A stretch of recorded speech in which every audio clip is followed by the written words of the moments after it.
Yeah. Disaster. So actually, when you're going on Facebook Live, it actually works that way too. So I can always put that up on YouTube. Hello. Kristen and Karen here with our 7th installment of our coronavirus webinar series. It is hard to believe that we've almost been doing this for 2 full months. We are here to talk about the science of COVID-19. We ask that you put your questions in the Q&A if you're coming to us you're on our webinar on Zoom. And if you are coming to us from Facebook, put your questions in the comments in Facebook, and I'll be monitoring that, and we will answer your questions. And then my disclaimer is, Karen is a super smarty pants, awesome human. She is a scientist. She is not a doctor. So if you need very specific medical advice, call your doctor, call 911, go to the hospital. Or maybe don't go to the hospital unless you're really in a bad way. Karen will give you information from a scientific perspective based on her education, her knowledge base, and her ongoing learning that she's been doing on a daily basis. She goes through all the crazy stuff that we don't want to filter through. Yeah, and boy, some of the same crazy stuff keeps recycling back up, and I did want to allude to that. Okay. So with that, you want to give us a state of the coronavirus union? Okay. Well, there are 2 things I want to talk to you about today. One is a conspiracy theory that won't die, and it got particularly strange this past week when people were hijacking legitimate authorities and pretending, like taking their picture and pretending that the conspiracy theory was coming from them. But it's still absolute crap. And the major one is, first of all, there is 0 evidence that this is any kind of a bioweapon.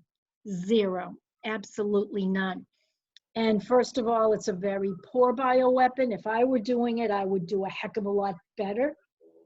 And secondly, the phylogenetics are very clear. We can place this within a family of bat viruses. It fits right in. And last but not least, virologists do engineer viruses in order to study them and in order to see what the individual proteins in the virus do, what they're responsible for, how they hijack the host immune system. And there are, I'll call them backbone constructs. There's maybe a dozen of them, maybe more. I don't know the exact number, but we work with very standard genetic elements to engineer coronaviruses, and it is not there. The only way you could do bioengineering on this would be to start from one of them, and it's simply not there. 2 very prestigious journals, The Lancet, that's a medical journal, a British medical journal, and Nature, which is a very strong science journal, also British, have reports on the origin of SARS coronavirus 2, and it simply is not an unnatural product. The spike glycoprotein is not even all that good at binding to cells. Where SARS coronavirus 2 is, it recently entered humans and it's getting its bearings, okay? It's a little bit clumsy. And if someone were going to engineer a bioweapon, it'd be far more infectious and far more lethal than coronaviruses. So that is out. Now, there is still uncertainty. We don't know where this virus came from. Unlike SARS and MERS, we haven't definitively identified its source point. Part of the problem with that is the Chinese local government bleached out the market. They shut it down, bleached it out. I mean, anything we might have found is missing in their attempt to suppress the knowledge about it. So while China has done many good things in terms of helping the world get used to this and learn about it, it made some grievous errors that I'm sure it regrets even now. So patient 0 did not have any contact with that market. The next several patients did. Is that a coincidence? Or did they really get it from the market? Could it have been that that same group of people had some contact with somebody else? We don't know how long that virus had been moving around. Could someone have come up from the southwest of China where you have more bats and just been in Wuhan and transmitted it? There are parts of China where humans come into contact with bats all the time, and several million people have plenty of bat viruses in them, but they don't do anything.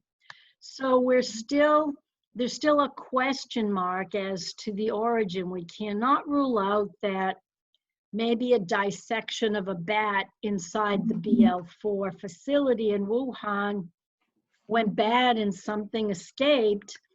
I think it's kind of unfair to be pointing to lapses in the Wuhan BL4 lab when we have lapses in our BL4 labs.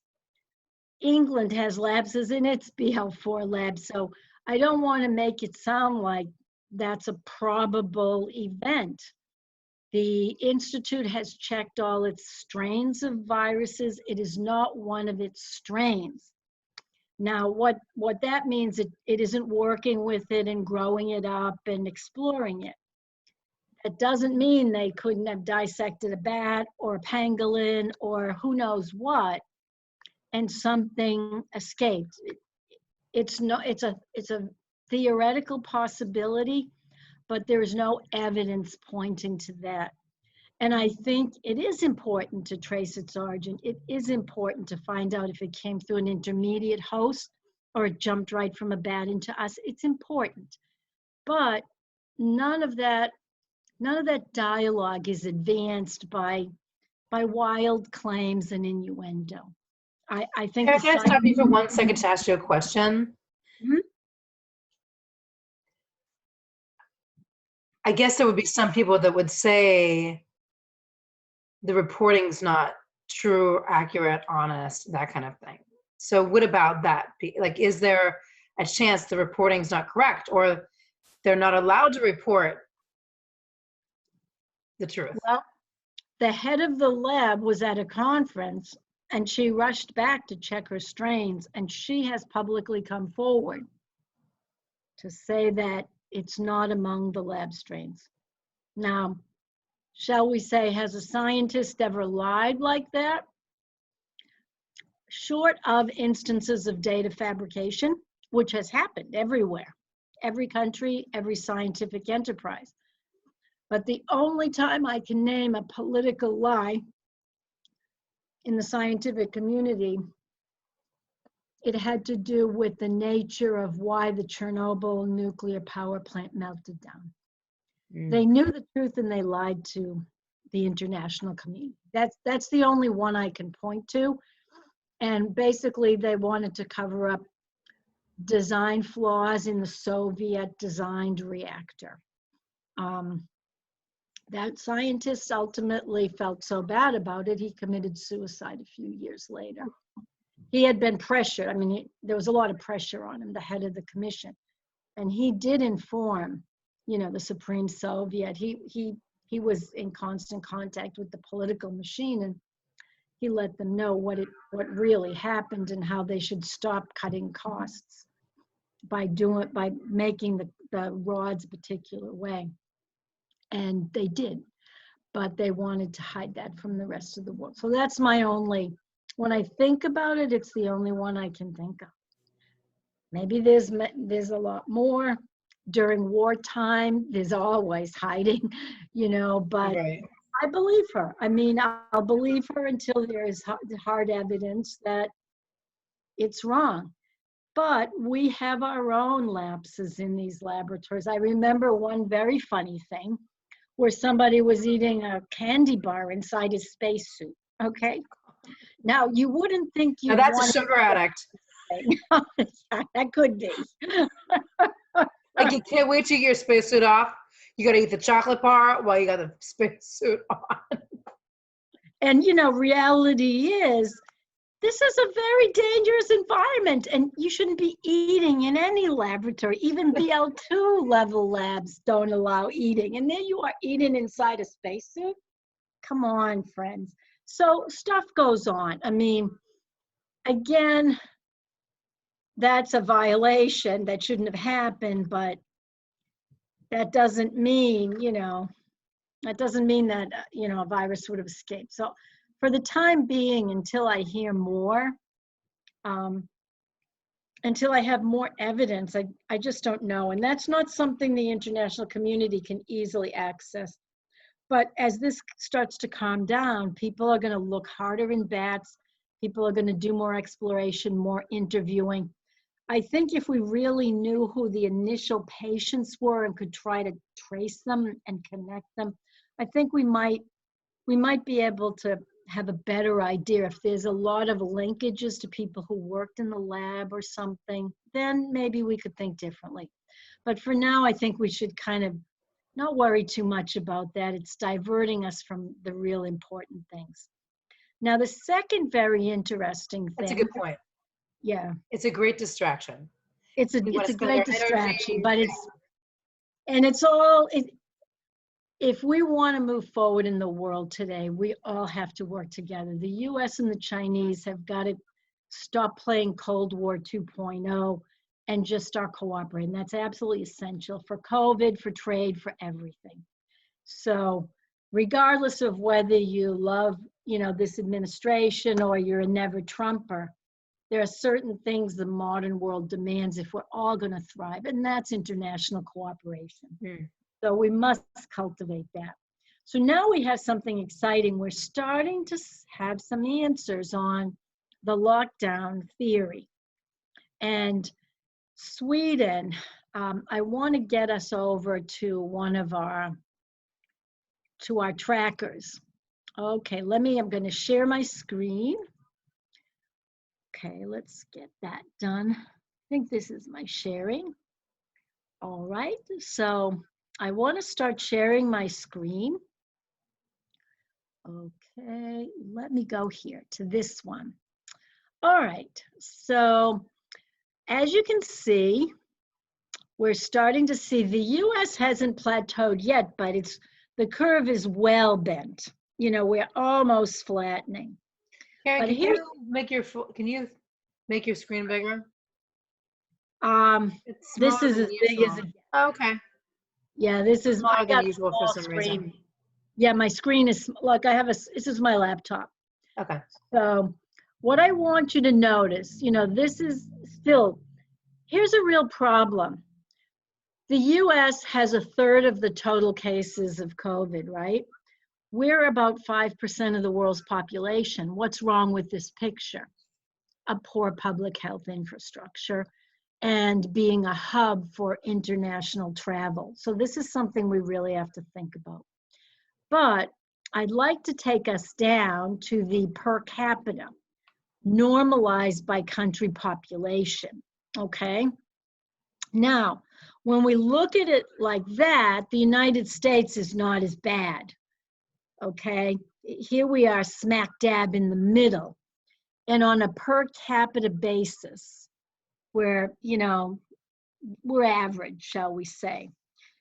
But what's very interesting here, what we're starting to see, one of the most important things in terms of spread is population density, okay? And if population density is low, you don't have to lock down, and it doesn't matter if you lock down late, okay? So what we think we're seeing is lockdown is extremely necessary and effective in places of high population density where it is possible for a lockdown to really isolate people. If you're talking about places like Mumbai, poor areas, in very big cities, in India, say, locking down could be the worst and the stupidest possible thing to be done. So as an example, I want us to look for a sec at Sweden, because that's the country that didn't shut down.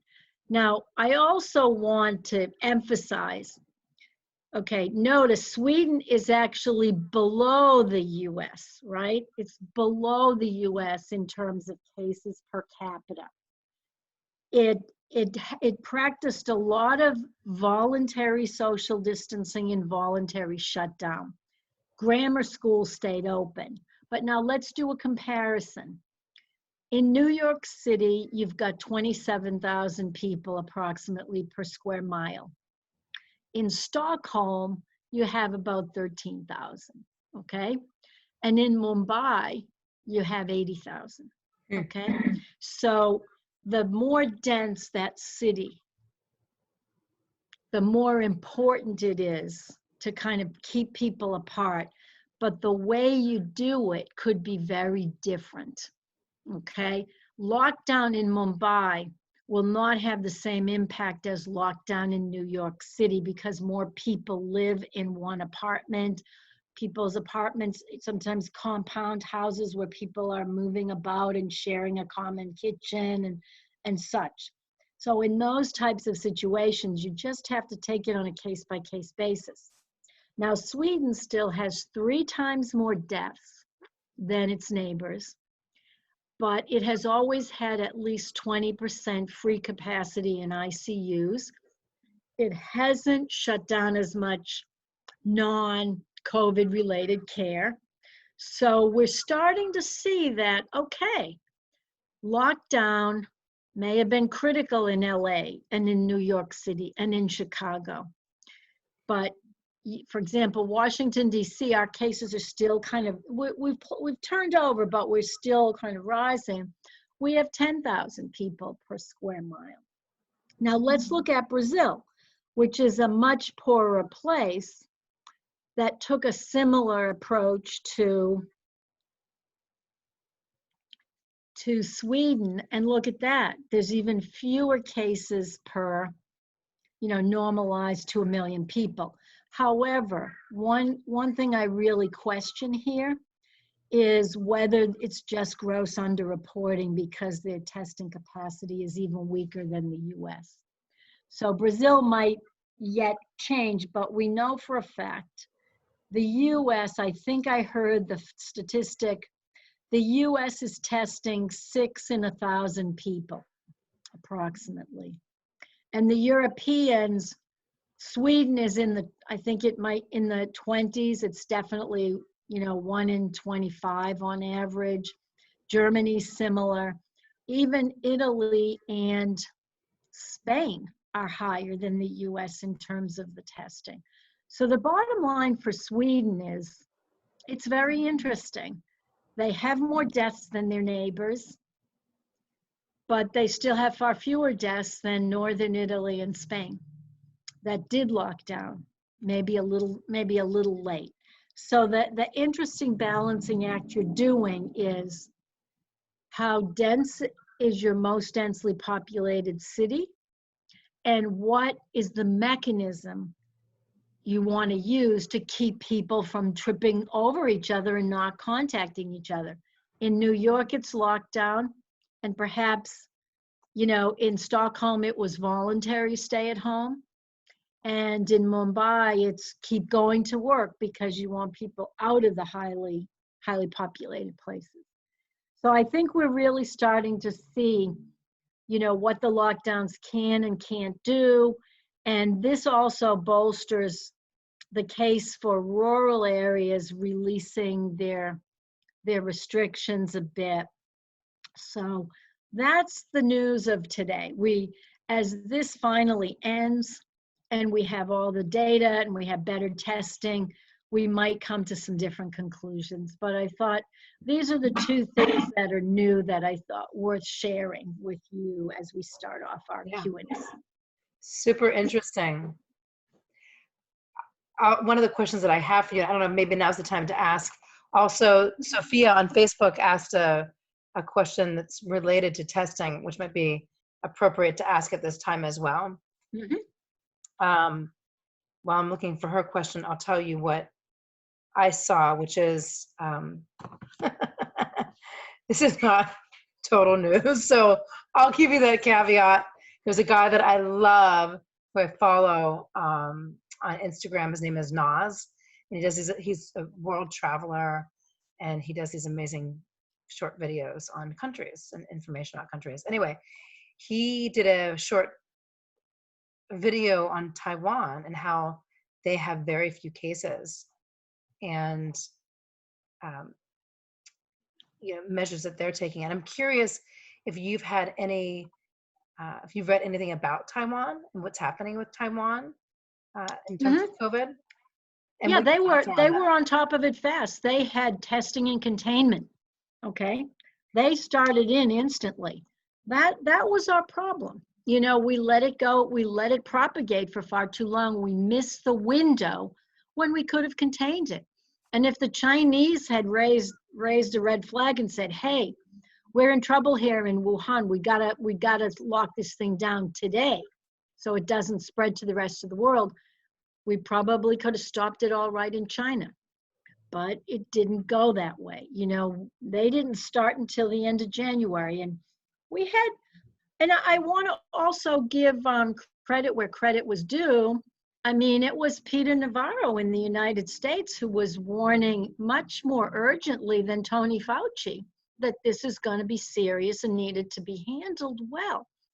And he was looking at the reproductive ratio, which we've talked about, where, with the average season of flu, the reproductive ratio is 1. So every infected person infects one other. But at that time, the estimate for COVID was between 3 and 5. Which is insane. It's not the measles of close to 20, but it's pretty darn serious. And that's what he keyed in on. Fauci had greater hope that it would be locally contained because that's what happened with SARS and MERS. It wasn't a crazy thing to think, but in retrospect, he probably wishes he had come around a little sooner to better containment. He also what, in terms of Taiwan, why was their approach different? And how could we take their lead? Well, Taiwan and Singapore and North Korea, they're all essentially identical in terms of what they did. They had far greater testing capacity.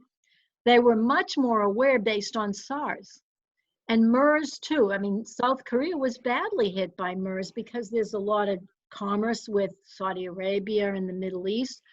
So these are the places. I mean, they were hit with bird flu. So they're very close to where a lot of these viruses originate, which is Asia, China, the People's Republic of China. So they're just way more switched on in terms of what pathogens can do to a population.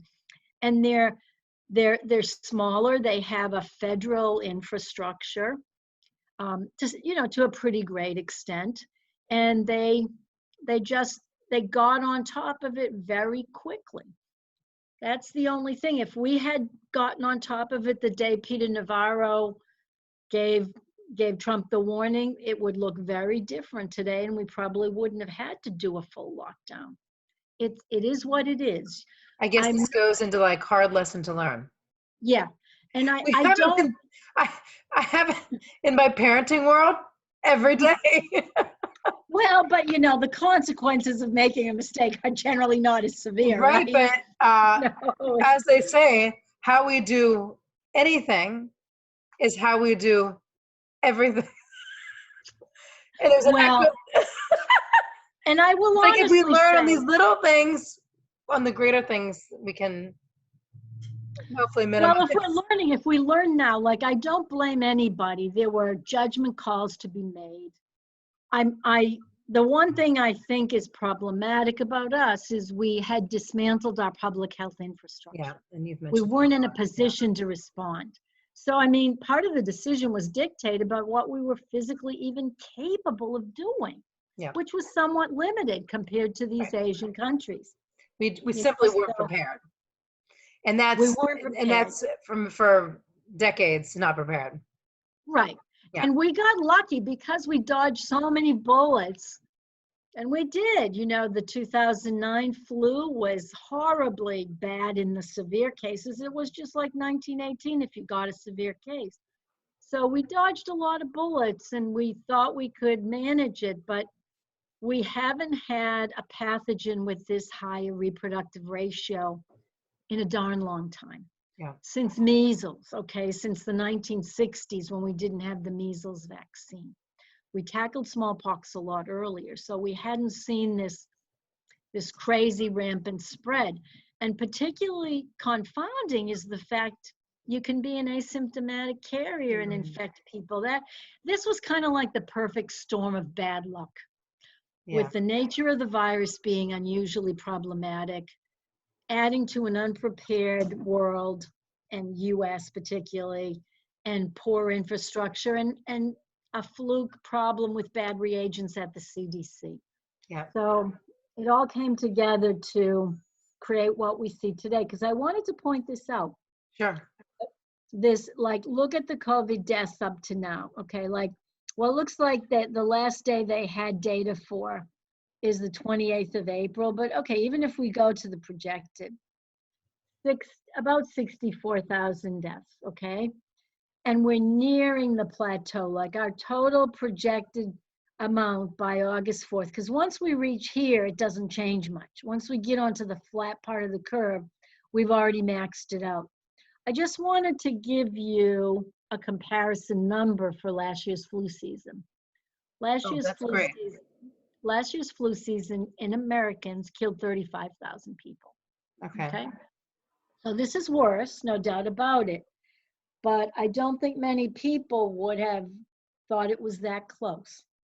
In a normal flu season, anywhere between, on a good year, maybe a 10 to 12,000 number of deaths in the US, up to close to here, maybe 65,000.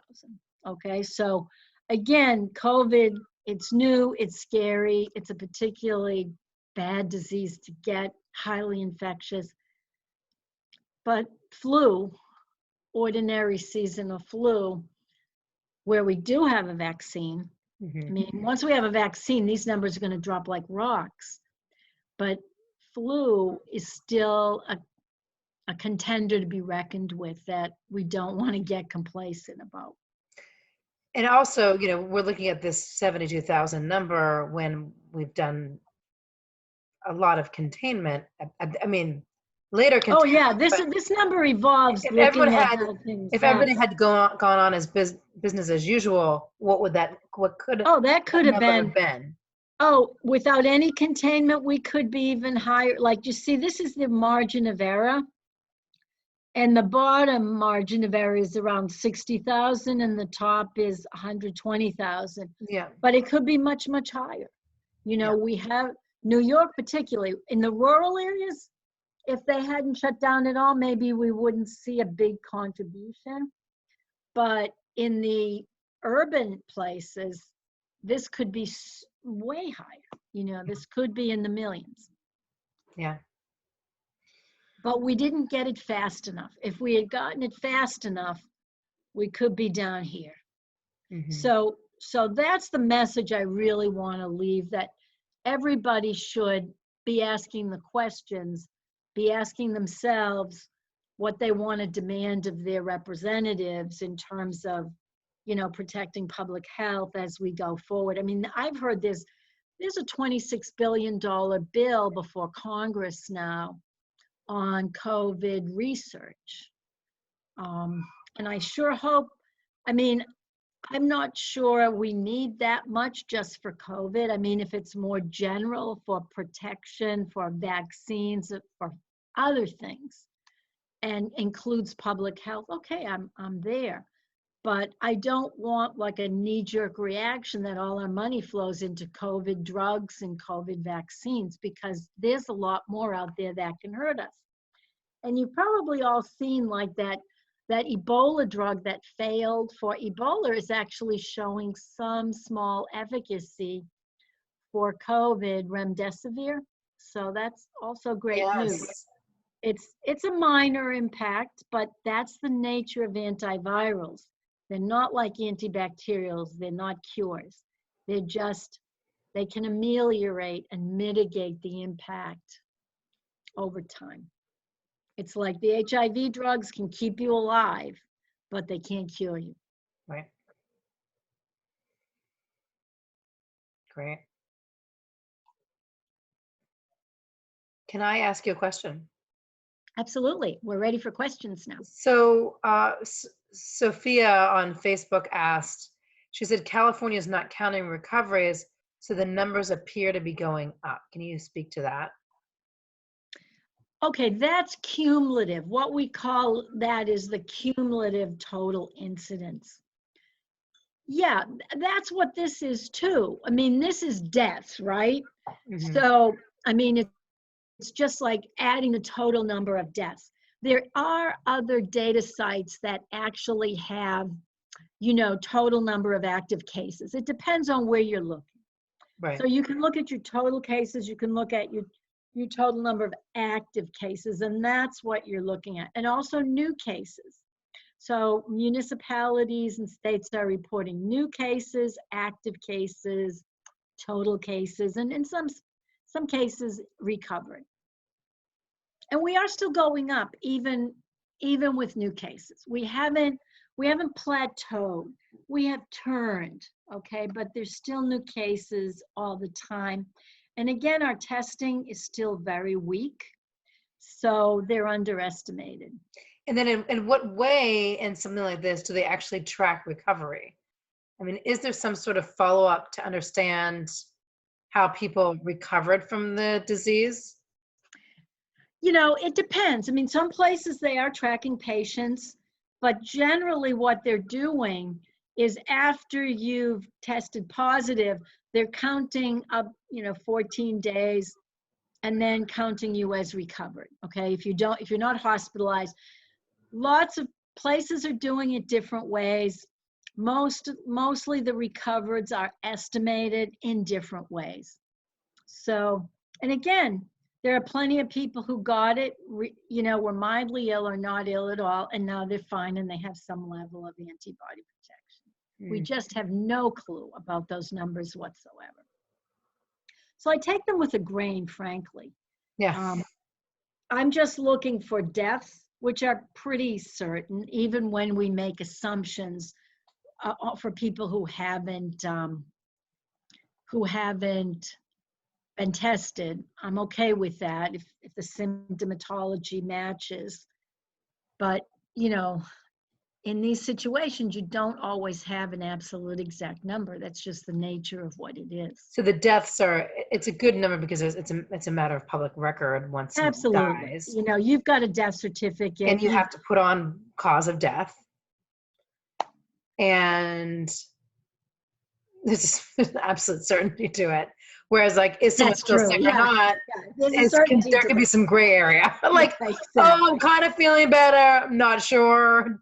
That person forgot they had coronavirus because they moved on with their lives. That kind of thing. So the death, that's a good piece of data to follow, is the deaths. Right.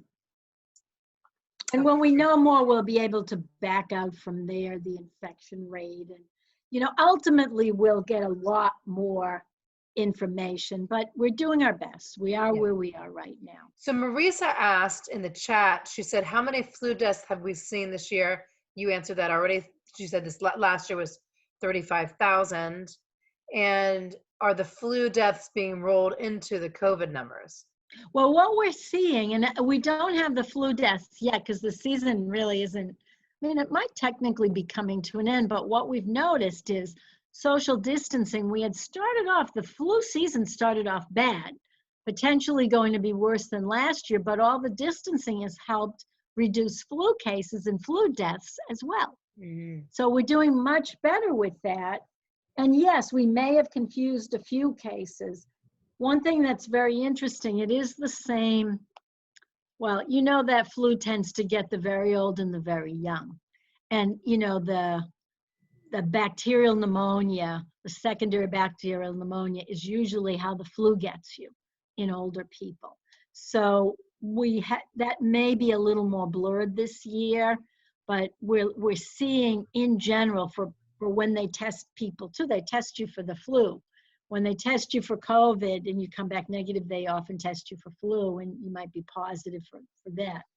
So it has been helping us to have a more mild flu season too.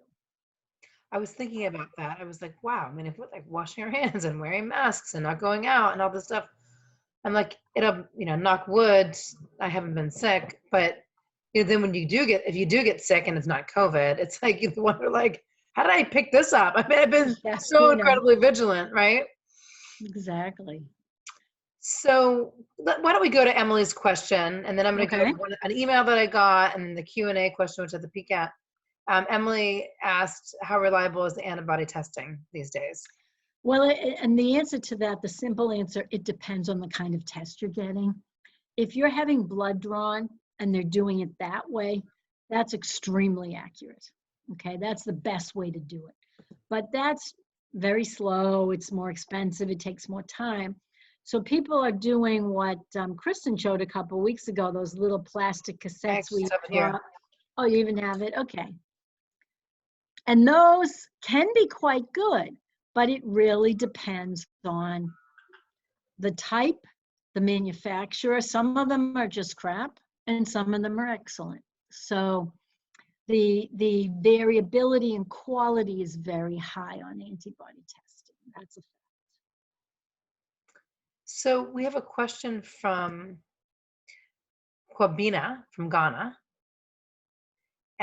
University of Cape Coast.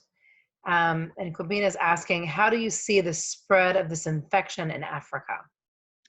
Okay, that's another very interesting thing. I tend not to see it in as dire terms as some people do, because African governments, the African countries were infected a little later. They watched what was happening in the rest of the world, and they started instituting their own lockdowns relatively early, more like in the model of South Korea and Taiwan and Singapore. They started getting on it. Now, generally, both their public health and their treatment infrastructure is much weaker, okay? So you might think, well, that could predispose to spread. Well, I'm sticking with what I've been saying from the beginning. Where it's hot, the virus deactivates faster, okay?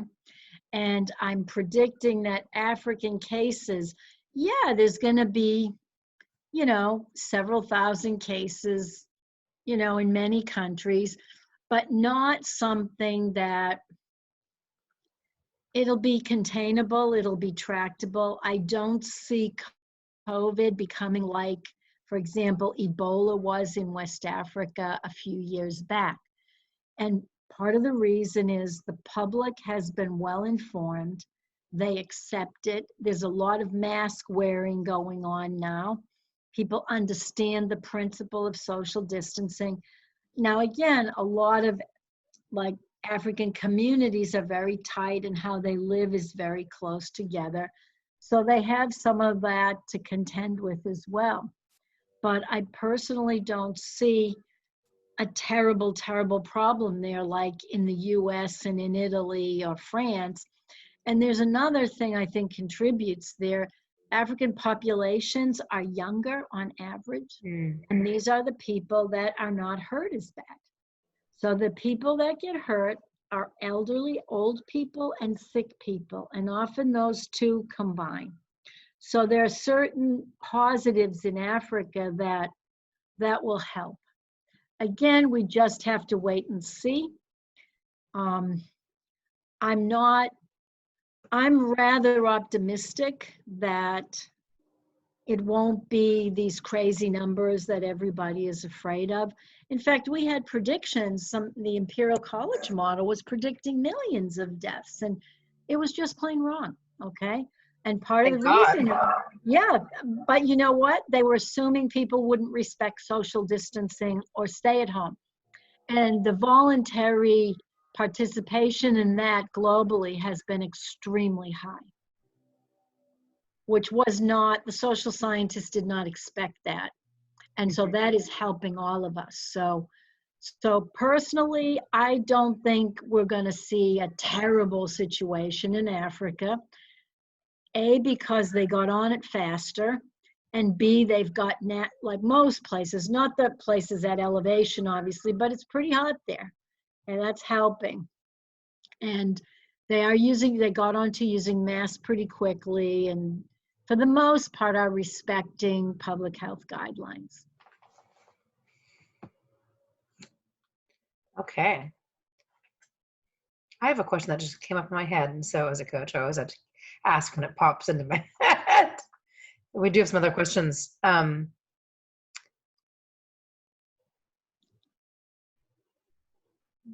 Based on what you're seeing now, in your opinion, are we still predicting the possibility that the virus will slow with the heat of the summer in the Northern Hemisphere and then speed back up again when it gets cooler in the fall? Absolutely. I absolutely expect that. And some of my colleagues respectfully disagree, and all I can say is let's wait and see. But it's in the population now. COVID is in us. And viruses live in our bodies. You know, they're there. We're all full of viruses. Sometimes they're not doing any harm at all. But when it gets cold again, I am expecting a second wave, which may be worse than the first wave was if we aren't on top of it and ready to respond quickly. It could be very minor if we do the right things, and the minute we see cases, we isolate and quarantine and contact trace rapidly. We can keep it to, you know, a bad flu season type experience, or even a mild flu season type experience, depending on how alert we are and how good we are at it. I know the CDC is ramping up its capacity, I absolutely do. And yeah, things have changed for us, and I think every country on the planet is now planning in a different way to handle this until there is a vaccine. As we said last week, the vaccine, there's some really promising initial results. There's at least 2 vaccines that are showing promise in the monkey studies. Granted, there's a small amount of monkeys, but I'm very optimistic that we will tame this virus, but we may have to do surveillance the way we do with influenza. We have a huge network. After 1918, we learned our lesson.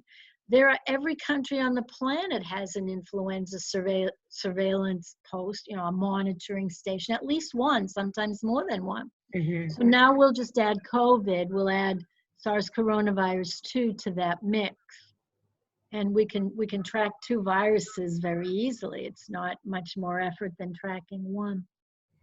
And is there anything that we can do to avoid, you know, what happened with the flu of 1918, the second wave that was really flu, the second wave? What I think we all have to appreciate, we are in the era now of modern virology. They didn't even know it was a virus that caused it in 1918. They thought it was bacteria. They didn't even have the causative agent. It's a world of difference, right? They didn't know that. I mean, everybody knew what seasonal flu looked like, okay? And everybody knew this wasn't your grandmom's flu, so to speak. But nobody had the science. Now, smart public health, a lot of the measures that are saving us today were put in place then. You know, people understood when something's contagious, you kind of keep people from, you know, contact with each other. And we learned, you know, we paid a terrible price where they didn't want to stop parades and public gatherings. And again, the one lesson from 1918, I think it bears so much repeating. And this is according to John Barry, who wrote a really definitive book on the Great Influenza. The government and journalists were kind of in cahoots to make the public think it wasn't that serious, okay? Because there was a war on. And, you know, could people handle a deadly pandemic and a world war at the same time? They made the wrong call. People were much better. Some cities, like San Francisco, they laid it on the line. They told it straight up to people how deadly and bad it was. And once people knew that, many stepped up to be volunteer ambulance drivers, to work with sick patients. One thing in 1918, we had zero in terms of treatment, zero. The difference, the one medical intervention that seemed to make any kind of a difference was good nursing care. If you had someone kind of taking care of you, getting you fresh air, good food, clean water, you know, you were giving your body the maximum opportunity to fight the thing off. And people who didn't have that tended to have worse outcomes. There were also many tragic examples of someone who nursed someone to health, then caught the flu and died of it. I mean, it was a terrible time, just a terrible time.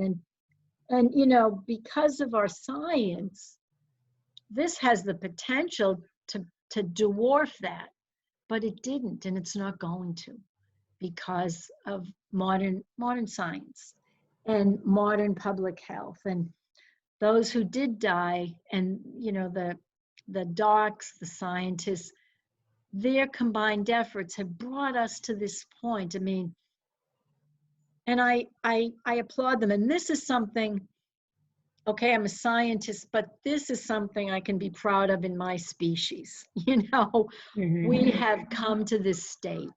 You know, we've invested and we're here. We're never going to see 1918 again. Even if something as infectious as measles and as deadly as smallpox jumps out of something, will have its genome in a week. We'll know what to do. We'll be ready because of everything that's here. So within that is a lot of hope. Exactly. I'm very hopeful. Another one of my predictions, between 3 and 5 years from now, we'll look back on this as a sad memory, but it will be a memory, not an active part of life. Because they'll be She said it here, people. She said it here. So, okay, I found Abraham has a question from Accra. Oh, hi, Abraham from Accra. Abraham asks, I heard a doctor in the US, this is similar to what we were discussing last week, so I just want to hit upon it. I want to refer him back to last week's video. I heard a doctor in the US discussing the disease with a friend on WhatsApp.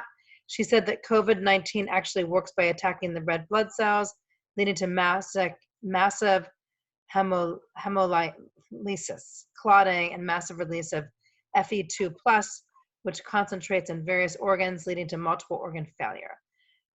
Please, is that the current understanding of the disease? If so, are iron chelators part of the treatment? Thanks. Okay. To date, that has been completely debunked. There is no indication that that's really what happens. We're still working on, you're probably thinking of this clotting phenomenon. Okay, we talked about last week, but let me just recap that a little bit for people who weren't here, and just to say it again. Generally speaking, when you've got a problem with oxygen, okay, and when you've got, when it appears, like we do know that oxygen saturation of patients can be very low, that people come in. This is a pulse oximeter. Okay, I'm just turning it on to show you. I bought one because if I get sick, I'm going to be tracking my oxygen saturation. I put my finger in. Okay, turn it on. Now the normal oxygen saturation in a person is between 94, basically 100%, right? 99%. So right now this is measuring my heartbeat and my oxygen saturation. It's called the pulse oximeter. So my oxygen saturation is 98%. Very good. My heart rate is 68. Okay, I'm doing great. Now, surprisingly, where this idea came about is people would come in with oxygen saturations of 60, 50. They shouldn't even be living with that, right? But they'd be talking on their phone and chatting. So people started coming up with some crazy ideas. What we really think this is about, it's not got to do with red blood cells or any of that kind of thing. So many organs in the body have ACE2 receptors for the virus. What we think is happening, there are two elements here. Deep in the respiratory tree, we have alveolar sacs where oxygen exchange happens. And the cells in there have receptors for the virus, so the virus can get in and destroy them.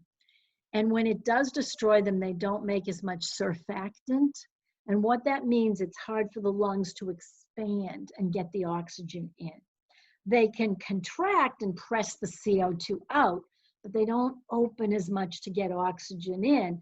And what tends to happen is people compensate by either deeper breathing or quicker, more shallow breathing, and it's unconscious. They don't even know they're doing it. So that's one thing. Now, the second thing, there's a lot of capillaries right around these alveolar sacs because that's what happens. You know, the oxygen comes in, the oxygen goes into the bloodstream, it gets picked up, and the CO2 goes out into the sacs, and you know, that's where the gas exchange happens. Now, if you've got infected endothelial walls there, and they have receptors for the virus, they can be damaged so that the gas exchange there is not happening very effectively. So that's a second thing. Now, we also know that more severe cases of COVID generate the so-called cytokine storm, very aggressive inflammatory responses. Now, that in and of itself can cause clotting. A very strong pro-inflammatory state can cause blood clotting. Another thing, and this is my personal theory that I've been discussing with veterinarians, coronaviruses in animals have this propensity to form what we call immune complexes. So basically some antibodies glom onto virus, then more antibodies glom onto that virus antibody complex, and they lodge inside the walls of the endothelium. And what happens then, if you don't have a smooth this creates like bumpiness inside the endothelium. And bumpiness in there also predisposes to clotting.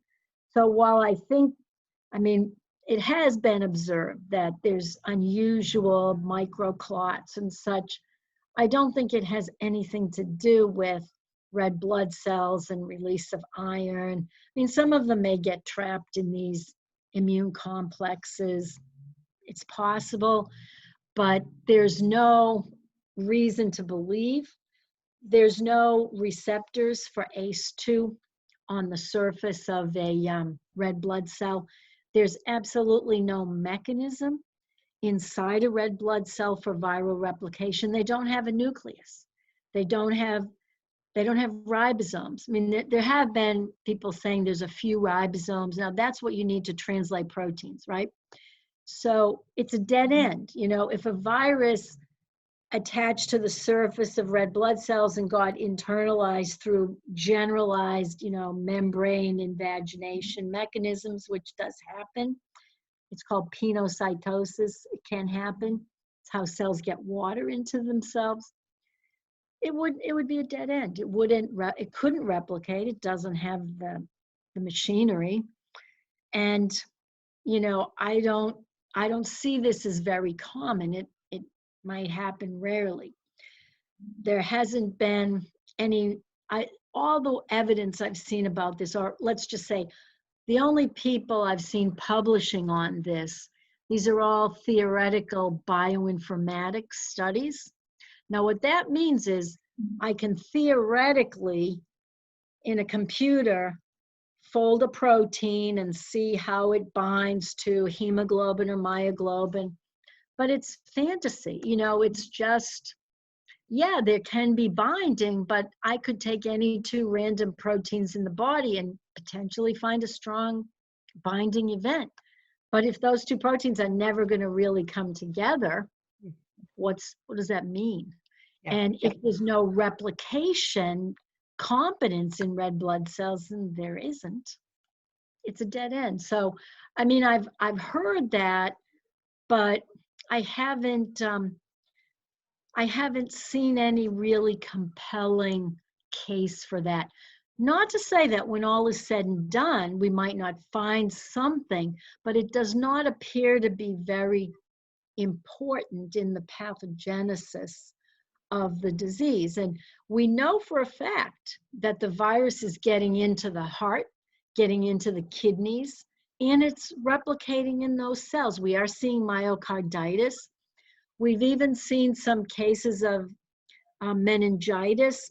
In animals, these things can get into the brain in some cases and replicate there. So is there more that COVID might be doing that we're not realizing or making sense of? And could we come back to that? Absolutely. But right now, we're clearly seeing that the core lesion, the core problem is respiratory, is in the lungs. And it's not secondary bacterial pneumonia. It's primary viral pneumonia that gets started way before we used to think it did. In some of these problems in the very deep in the lungs, in the alveolar sacs and the gas exchange. Now, again, that's what I've been able to find in my own reading. And this is rapidly evolving. Things may change, but it still appears that this is primarily respiratory and that gas exchange is the real problem here. Thank you. I love that. That was some serious science, Dr. Duca.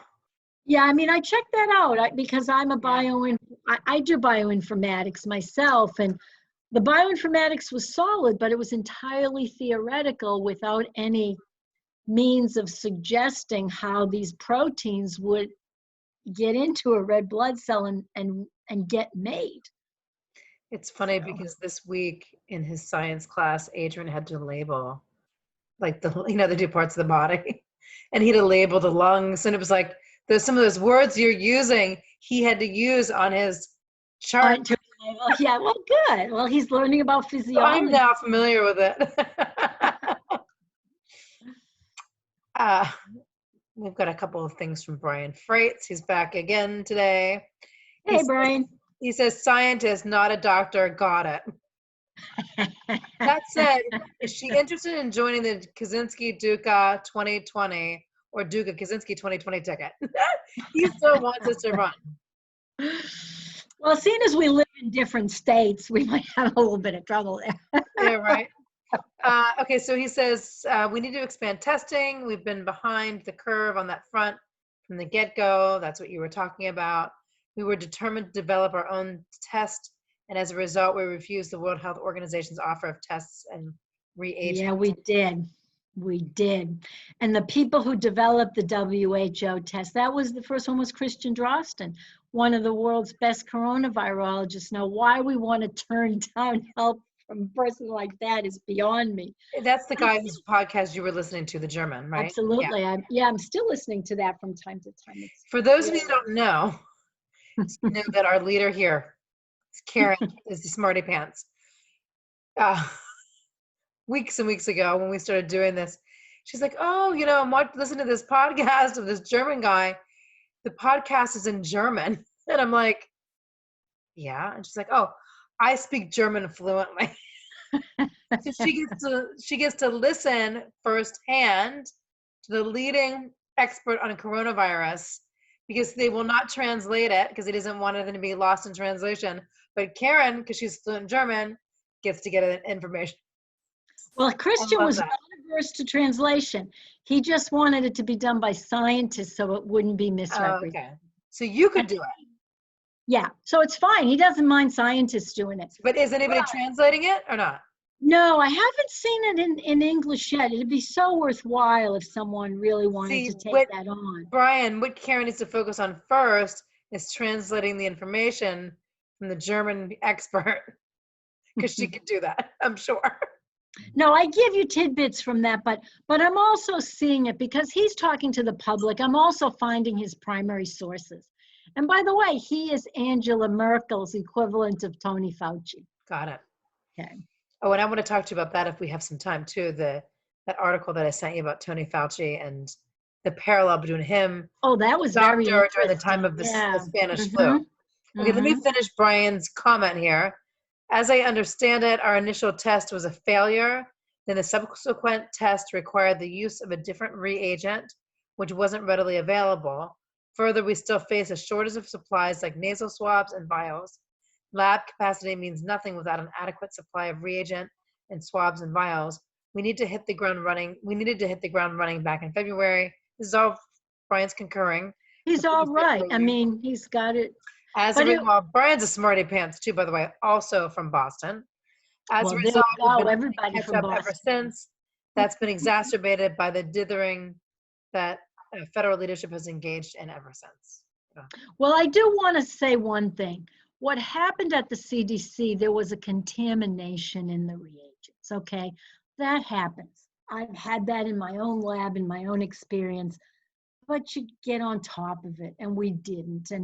And another thing, where are a lot of these reagents made? Northern Italy and China, okay? Yeah. So, I mean, so we're dependent on place. I mean, this has also opened our eyes to in the economy is we've got to have deeper supply chains that aren't so dependent on particular geographies. Now that we are ramping up. I mean, we're building more, drug manufacturing capacity in the United States now. Bill Gates is funding vaccine factories. I think you probably heard about that small company, I think it was Washington or Oregon, that made ventilators. They teamed up with General Motors, and they had an assembly line for ventilators up and running in 17 days. That's extraordinary. Mm-hmm. It was a little company that made just a few, I mean, maybe 30 a month. It's not a high demand product, right? Right. But now it is. And so they have completely satisfied the US need for ventilators, and they're probably also exporting by now. So that's amazing. There's a way when you even have incipient capacity. We've got chemical manufacturing that we can put back in place, but we have to maybe rehome, let's face it, why did all our companies offshore? They wanted to make more money, but there's some downsides to doing that, right? Yeah. And we've learned that too, and I think we're going to see some differences. So yeah, I've got a question actually for Brian, but first there was a question from Myron Williams. He says, "Greetings, Karen. Do you know Myron?" Hey, Myron, how you doing? Haven't seen Myron in a long time. Like he must we be worked coming together from your in shared Ghana. feed, right?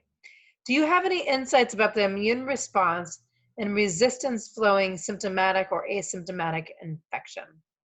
Oh, that's the $1 million question, of course. Myron is a chemist, so he can get on that stuff with making the reagents. But this is the whole enchilada. This is really what's critical. It's the host pathogen interaction. And that's exactly what determines whether you're asymptomatic or, you've got a terrible problem. There's some host genetics involved. There's a certain haplotype that is very protective against viruses because it ramps up those early pro-inflammatory cytokines and it entrains a good adaptive immune response. So we know that. If you're lucky, you hardly ever get a virus infection if you've got that. Second thing is the infectious dose does matter. It's not always completely linear, so that a whopping dose you get seriously ill and a small dose you don't. But it's roughly, dose dependent. Second thing, we've seen that what causes serious cases, and we know this, but it's it couldn't be done in a clinical setting. If you come into the hospital, and if I were set up for medical experimentation and I took a blood sample and I did some light scattering to look at whether your macrophages, whether your phagocytic cells were activated, okay, which you can easily do. They change shape and they show up very clearly in a light scattering experiment. This is research, not clinical diagnostic. that is a sign that you're going to be very seriously ill. There's another sign that high levels of interleukin-6, which in principle could be tested in a clinical setting. So generally speaking, a very aggressive pro-inflammatory response doesn't bode well. And who gets that? Obesity. This is why obesity, part of why obesity is a problem. That is, you're in a pro-inflammatory chronic state when you're obese. Certain types of illnesses, same thing. So yeah, we can kind of predict who might have more of a problem, but it's not 100%. Obesity also has another issue in terms of fat pressing against the lower part of the lungs, and people aren't able to get as much oxygen in the deeper parts of the lungs. And what they've done with such people is turn them on their stomach, turn them on their side, and you know, their oxygen saturation jumps way up. In many cases, you know, it's complicated, but physicians on the front line are exploring different kinds of things. And, you know, when all is said and done at the end of this, I think we might have some different standards of care. We might have, maybe there'll be those cartridges, like the antibody cartridges. Maybe there'll be like rapid testing for interleukin-6, because that could be a signal, go faster on this thing. And another simpler one, this is why some of the doctors are telling the public to have one of these. It's not for now. Like, I'm feeling fine. I measured my pulse ox at 98%. That's great. But if I were to show symptoms of COVID, if I were coughing, you know, if I had any shortness of breath, feverish, I'd be measuring this daily to see if I'm seeing a drop. And if I started to see a drop, that might be an indication that it's really COVID and I should maybe make a phone call. So there are things. Did you do some research on that? Do you think you got a good one for the price kind of thing? Like, is that a link yeah. to share? These are all pretty good. These are all the kind the public can buy. They're not medical grade. They're for sports, you know, people who are really insane about their performance and, you know, super athletes and that kind of thing. But yeah, now that we know that you can see pulse ox dropping in symptomatic people and low oxygen saturation might be a signal that you're going to be in trouble soon, you get on top of it. Like, if this were to drop into the 80s, I'd pick up the phone and make a phone call. And again, they're just sporty devices. It could be off, you know, right. But then I would get some guidance. I'd have some data to tell my physician, should I be concerned about this? No, I'm not going to do it on a daily basis. Like I've done it. I always come out higher than I'm 98, 99. I'm healthy. But if I were to feel ill, even though I'm breathing fine and I don't think I have any respiratory issues, I would be checking it. Well, it's just like we check our temperature. We've been checking our temperature, right? Like, if I were sick, a little warm, I check my temperature, right? Absolutely. I remember when my dad was dying in the hospital, my brother and I were always like checking our oxygen levels. Like, it was kind of a fun piece of information to have. You know, it's interesting, Karen, while you were talking about that, I was thinking about myself, and, you know, some people might call me a little woo-woo. So me too. I'll start there. One of the things I've often said about like my personal health is like, you know, I was never the kind of person that was worried about being around sick people, because and by the way, you can call bullshit on this like in a minute. Like, it's fine. I'm just gonna give you my information. Like, I was always like, I don't think that, I always said, and I know that part of this is not true now based on what I know, but I used to say, like, the sick people aren't making me sick, like, I'm making me sick. Like, if my immune system is strong, I'm gonna be okay. So I was never the kind of person that was paranoid around being around somebody that was like coughing or sneezing or whatever. Now, I wasn't letting them like sneeze on me, or, you know, I was washing my hands. And like, is is that wishful thinking, or is there some truth to that? Like, It's complex, but let's face it, we get exposed to pathogens daily, and our immune system handles it, and we never fall ill. However, it does sometimes fail. If it's great 95% of the time, and all it's going to take is that once. And yes, sometimes the dose matters. Sometimes your health status matters. Sometimes your genetics matter. Sometimes it's the point of entry of the pathogen.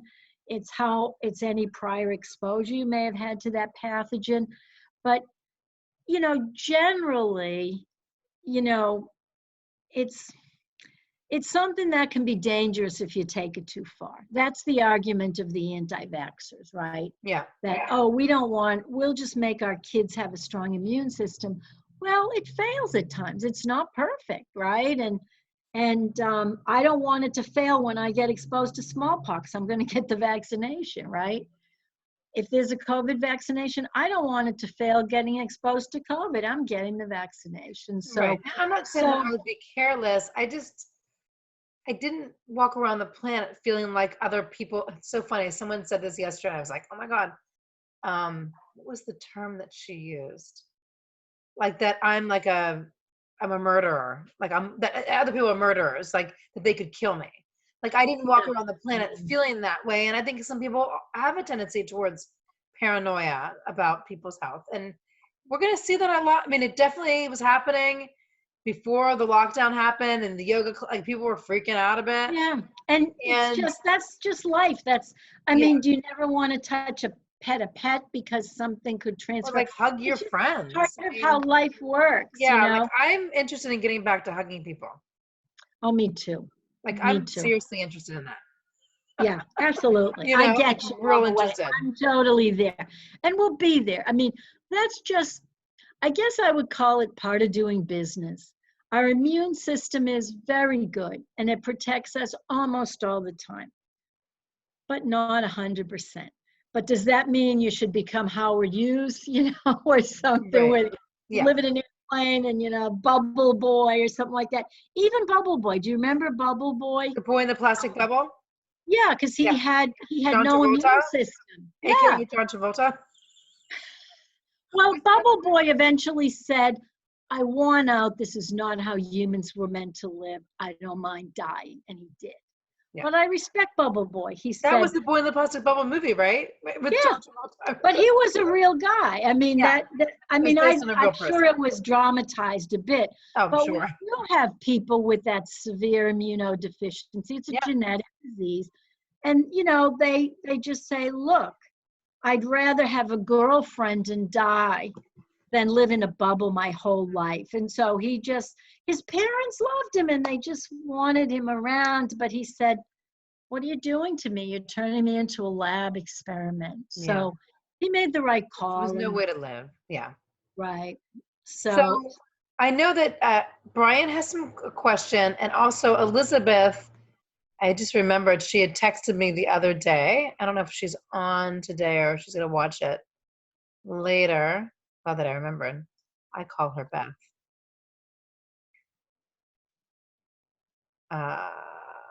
Okay, let me see if I can read this. Okay. She said, okay. Oh, wow. She said on a countrywide town hall meeting with Montessori school administrators, she's a Montessori. Oh, she's on. Hi, Elizabeth is here. Yeah. Hi, Elizabeth. Hi, Annie. Okay. Meeting with Montessori school administrators, they're talking about cleaning the classrooms. Some are planning on using the foggers, see below picture, and some are using electrostatic disinfecting fogging services. What is Karen's take on using one of these to clean a Montessori classroom easily? I specify Montessori because of the amount of materials in the classroom and the ability to move through the space at will. Very different than a regular classroom. Are you familiar with the Montessori work? I do know Montessori schools. I mean, it's, they're for young kids. Well, let me tell you, there's a couple of things. It's very tactile. It's very hands-on. Right. Yeah. And they do a lot. It's very hands-on, and they set the tables and, Yeah. Well, let's be honest, okay? those classrooms, okay, first of all, we know that viruses deactivate on surfaces. So if Montessori schools have been closed for as long as everything else has, there isn't a single live virus left in any Montessori school today. What I imagine they're talking about is like at the end of the day, they want to try to disinfect. Is that the kind of thing? This virus will not last. I mean, like the longest we've got it to live on very, very well in optimized conditions inside a laboratory on a hard surface, which is where they last the longest. I think the longest I've read between both SARS and SARS-2, I think it was 8 days, something like that. And it was deactivating every minute, right? So if schools have been closed 2 weeks to a month, there is no. I think her concern is about, because she said it here, going back, is about like when they go back to school and they're in school with regularity. Okay. And she said, by the way, there's a little caveat here. She said, one school administrator said that her school used the electrostatic disinfection fogging service weekly starting in October. However, we had a brutal flu season and we didn't notice any reduction in illness. Right, because I wouldn't expect it, because that's not how it works, And I think, now again, this is somewhat my personal experience and my thinking. It's not just touching. And in fact, the aerosol route is probably more common. So you get an infected kid in there, it doesn't matter. You can't do this every 10 minutes, right? So the minute you could do something like that in the evening, the kids come in and they bring it with them. Now, one thing that has been good is we just don't know the role of kids in terms of being carriers, but they definitely don't seem to be getting very affected by it. So are we all that worried? For young kids who might be spreading it to each other, and will they be symptomatic? Will they be asymptomatic? I've only read, the youngest death I've read about is one 5-year-old. And in her, she got an encephalitis, I think, or meningitis. She had something that was neurological. That was one kid in how many millions that. I guess the fear though is the children bringing it back home with them and having grandparents. And now that's the thing. That's another thing, because we're uncertain. I would definitely be protecting older people from these guys, right? So I have less fear about them going to school and maybe infecting each other. But when they come back home, how are you going to protect parents, particularly if they've got a risk factor, or grandparents? It's unclear whether they're vectoring it, But even if you did this at the end of every day, it wouldn't be enough, I mean, you may clean the stuff off the surfaces, but the surfaces are the less problematic thing. I mean, most surfaces, it doesn't even last, a half a day. They're porous, they're fabric-like. Aerosols can hang in the air for 8 hours.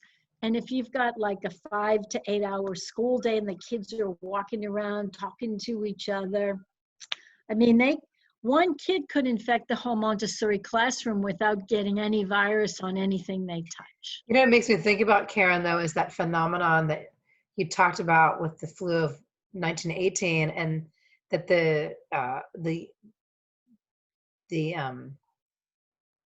older people didn't get it because they thought they'd been infected with something else similar to it years before. Right. They had some protection, yeah. So the thing is that on some level, and this is kind of the anti-vaxxer theory, is that the kids, getting exposed to it could help them in the future. Potentially. I mean, that isn't totally wrong. I mean, but again, if the kids get it and they get a mild case, maybe more power to them. They've got a little protection. There's something that maybe I'll talk about next week, because we're coming up to the end of time. I'll do a little more research on it.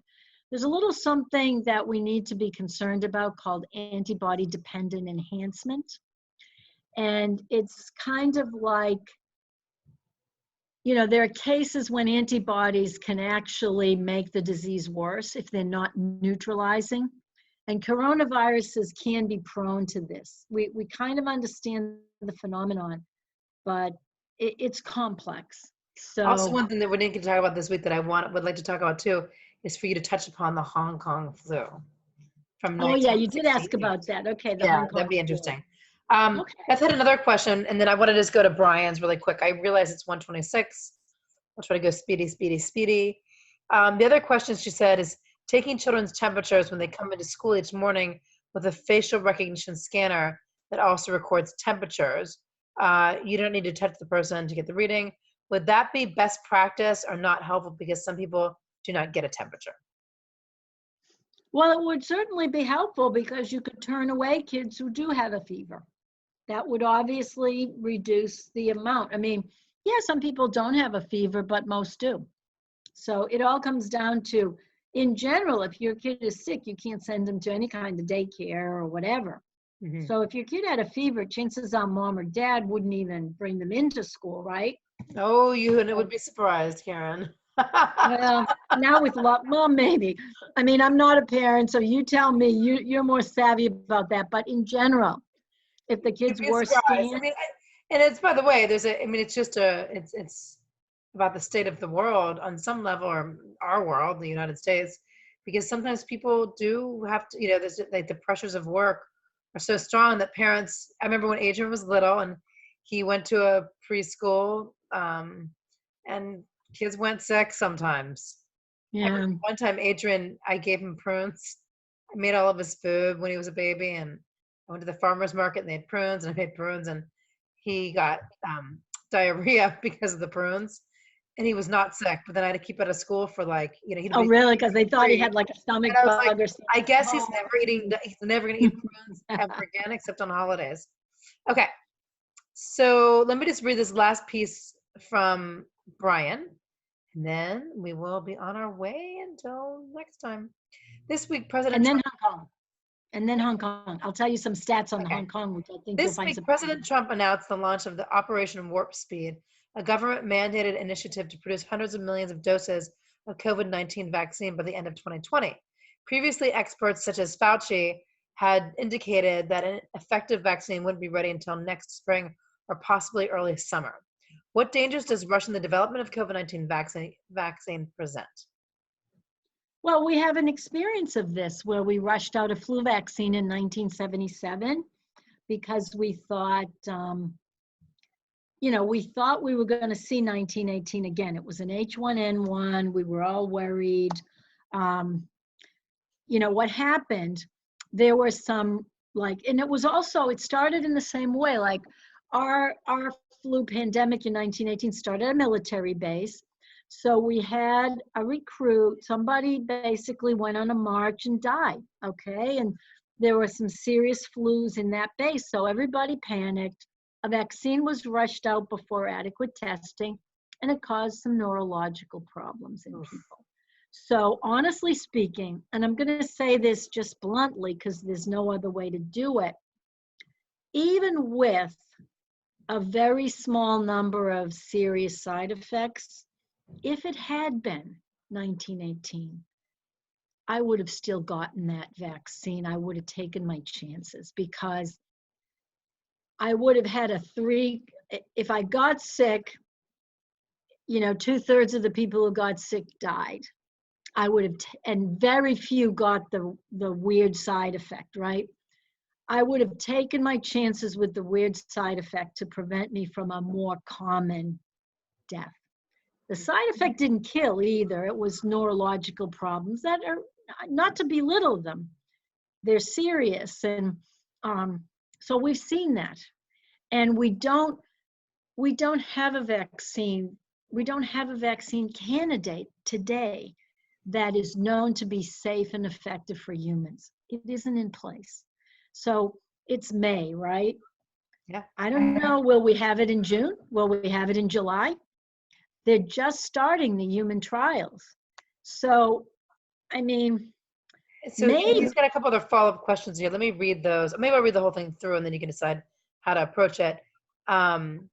What safeguards might be rushed through when expediting development of COVID-19 vaccine? For example, what are the chances of potential for immune enhancement normally spotted in animal testing, whereby a vaccine can actually increase infectivity and virulence being overlooked? Well, put it this way, we can generally find it. Okay, so we would probably find it pretty easily in the animals. But again, no matter what animal model we use, and we have seen this, we have seen things be totally safe in animals. I'm thinking of one particular drug trial in England where it was safe as can be, even in monkeys, our closest relatives. They put it into 6 guys, not even at high dose, and like they were in the ICU within hours. Now they all survived. We didn't lose anybody, but that small difference was just enough to be a huge difference. And these are the kind of things we don't know. We have our eyes open for antibody dependent enhancement. We know how to minimize it, or we think we do, but medicine is where medicine is. We've got eyes open for it. We'll be looking for it, but there may be some other, heretofore unknown side effect. And this is why we do this. I mean, medicine isn't a perfect science yet. And I don't want to see people hurt like they were in 1977 when it was a false alarm. Now, this is a very different state of affairs, okay? It's a very different state of affairs. We know it's very dangerous. And there are even bioethicists, throwing it out that people should be allowed to volunteer to get a vaccine and then be challenged with high dose SARS coronavirus too. Like if someone steps up wanting to volunteer for that, they should be allowed. Now, normally that would never pass a bioethics panel anywhere. Right. But maybe these are unusual circumstances. Let me tell you about that Hong Kong flu, just a couple of stats. Okay. Wait, Brian said one thing. Let me tell you one thing. Okay. That I fear that expediting vaccine development too much could lead to oversights and corner cutting that result in very serious consequences. Like they did in 1977, just Google swine flu. And there's another thing, the US government has to agree to indemnify the manufacturers. That costs the government a fortune paying out liability claims. And that's probably going to happen here. Of course, we have a history, but again, our science is much better on the one hand than it was in 77, but we're also using technologies that we've never used for vaccine manufacturing before. And we don't even have, there is no vaccine that has been approved by the FDA based on the technology that these new vaccines are using. Zero, none. There's reason to believe it should be fine, and that it might even be, there's reason to believe it'll even be safer than the older style.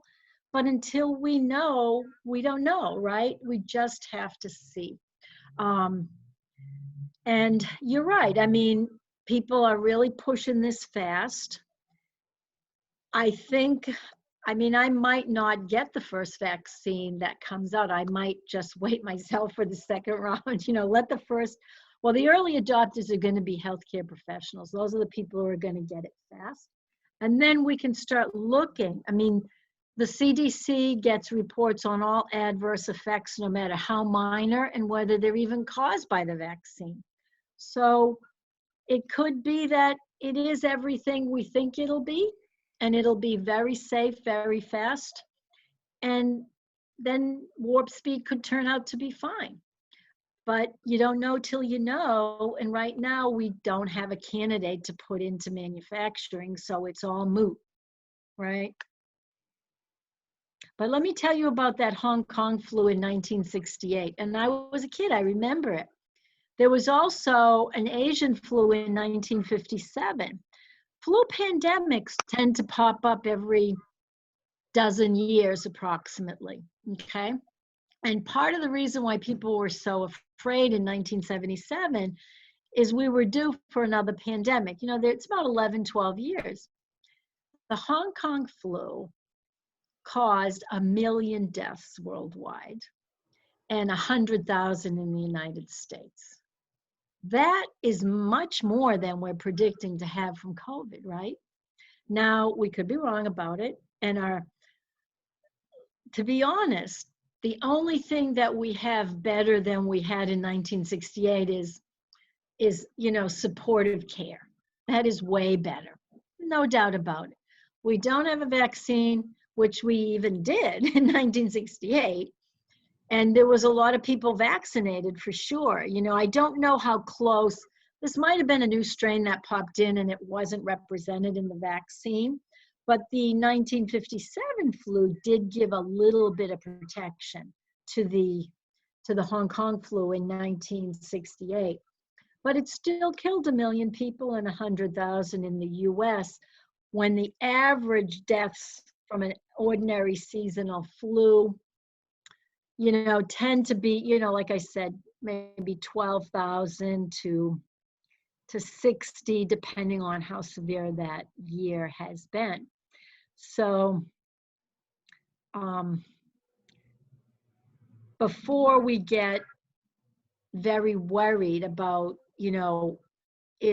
should we warp speed out these vaccines, we definitely want to be sure it's effective, for one thing. We definitely want to be sure it's not showing an unfavorable side effect panel. What are the adverse effects associated with it?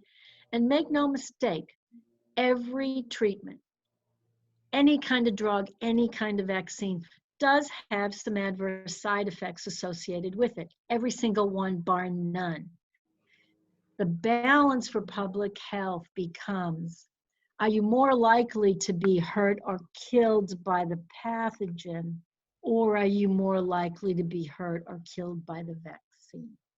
And when that isn't a clear, pathogen is worth the risks, measles, okay? The side effects of measles vaccine, it's approximately, I think, 1 in 10,000. Measles kills 1 in 500. What do you want to take your chances with? Yeah. Comes down to that. Well, just so you know, Brian has created some graphics for us.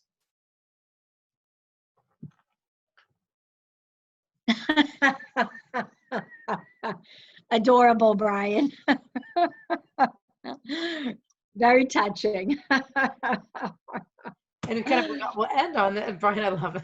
Okay, we can end on that cute note. But, I just want to say what I think is what occurred to me while you were talking earlier is that the kind of the cool thing, if you will, that's coming out of this is that reminder that we as humans are resilient, we're creative, we have this ability to think outside the box and solve problems. Even this week with a bunch of my clients, I kept saying, it's like a puzzle, like we get to this place where it feels really heady, but what if we approach it like, a beautiful Liberty puzzle? Mm-hmm. We're just figuring out how to build the puzzle. And, we humans do that. And we do. We'll tame it. And we have a campaign manager. We've tamed smallpox. We have tamed stuff that have killed far more of our species than this will ever do. Yeah. Jean's asking, yes, Jean, I will send that article. It's really good. For Fauci. She says, thank you very much once again for the webinars. She got a call. Yeah, you'll be getting the recording. Also, if you are watching this on Facebook and you want to get follow-up information or you want to have the recording sent to you, just send me your email somehow, however you want. Just send it to me. DM me, put it in the comments. We are talking about not doing this next week, but doing it the week after next and doing something else next week. On Saturday we'll do some discussion of fasting. So we're going to go to a different. It might be a different group of people who want to come. Mother's Day is on Sunday, so we will not be here on Sunday. We're going to come on Saturday, and maybe I don't know. Let's talk about the time, but I'll send everybody information on that. Okay. Karen knows a lot about fasting, so that we'd trip it up, because fasting might help in times like this. Absolutely. It does. It definitely helps with chronic inflammation. I mean, if it could be packaged and produced, it would be a wonder drug. Yeah. And, you know, it also has a history going back. In 1915, diabetics, type 2 diabetes was being cured with fasting, and we forgot that. Oh, But now it's well, being now we're back. rediscovered. We're back. Now We're we're going to be back. talking about it. Okay. Have a beautiful day, everybody. And send questions about fasting. Well, I'll send you guys an email.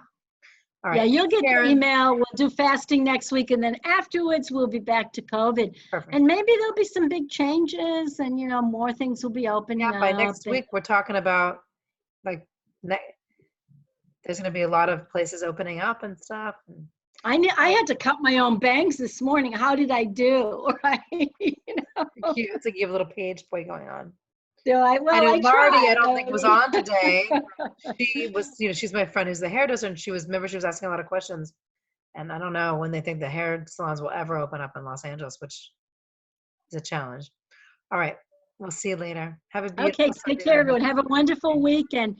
And don't worry, we've tamed far worse, and we're going to lick this too. Thanks, so keep Karen. that in mind. Thanks for bringing us hope. Okay, take care. Bye-bye.